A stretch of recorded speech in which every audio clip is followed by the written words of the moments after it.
The following is a presentation of the Eagles Sports Network. This is the Eagles Sports Network. I'm the voice of the Eagles, Adam Cavalier, alongside Carson-Newman head softball coach Michael Graves. Michael, you're psychic. You walk up the stairs and say, not too bad considering how we started. That was my first question. Started slow, finished hot, especially in Game 2. Fell behind 5-0. Score 8 runs over the last two innings to secure the sweep, 10-6 in the nightcap over Emory and Henry. What did you see from your club today against a tough, scrappy Emory and Henry team? Well, I love the way they stayed in there and they come back and, got the win. But unfortunately, and it's nothing against, Emory Henry because he's getting better and he's got a young squad, but we're not going to be at the liberty too many more times the rest of the season and who we play to spot somebody 5 runs and then just come back like that. So we got to get off to a better start. Hit the ball well, 26 hits on the day. Had some base running miscues early that kept runs off the boards, but not at all late. Strung together hits multiple times in both games late. What did you see once the hitting got contagious? Well, nobody accused Macaulay Bailey of being a good base runner. I don't pay her to run bases. I pay her to hit the ball. So, but, yeah, we had some situations, though, when we really could have extended the lead or put the game away or, even caught up early in this game to where we just ran ourselves out. And situational hitting was not good for us today. And I know we scored a lot of runs and we had some hits, but, I've got a runner on third with nobody out, and I've got Hayden Dye and Macaulay Bailey coming up.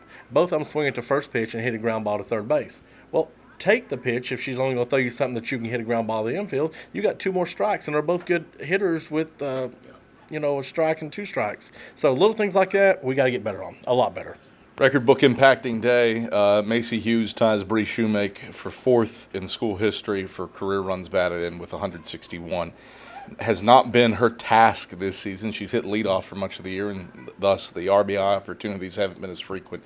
But submitting herself in the record books is one of Carson-Newman's all-time great run producers. What's that mean for you to see her in that spot?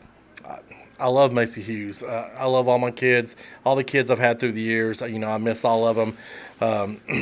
But Macy's a special kid, and I'm really, really going to hate to lose that kid just for everything she brings to the team on the field, off the field. But you're right about the RBIs, and that's something we talked about after the 2 games there. I know I've got a freshman batting 9, and I've got a sophomore batting 8. And but 6, 7, 8, and 9 in the lineup, I need them to start getting on base more and hitting runs in, because top of the lineup, middle lineup, they're getting on base at a great pace.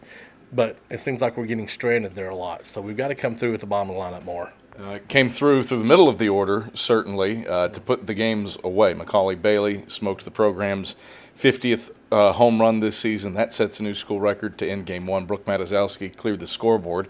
I can't think of the last time that happened at this park to put the game on ice in the nightcap. Break down the long ball prowess of this team this year. 51 home runs.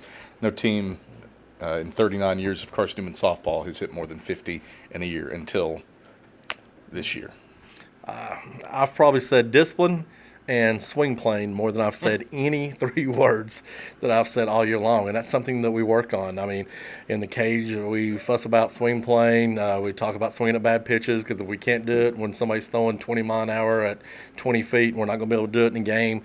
So those kids have bought in, and it's really showed. So I like to swing for the fences 1 through 9. I'm not much of a sniper person, even though I've got a couple. And I tell you, and I say this all the time, Sienna Cameron has one of the best swings on our team, and she is as powerful as anybody I've got. But she likes to slap. I'm just going to remind you that your best offense that you've had as head coach. Oh, yeah. 2022, with a bunch of lefty slappers and a ton of speed in the lineup. Just a note, this one's not too shabby either. Pitching. Emma Frost, dominant in 2 games. Gave up 2 runs. They were both solo home runs. But outside of that, shut down in the circle. What did you see from your graduate student transfer in 2 wins today?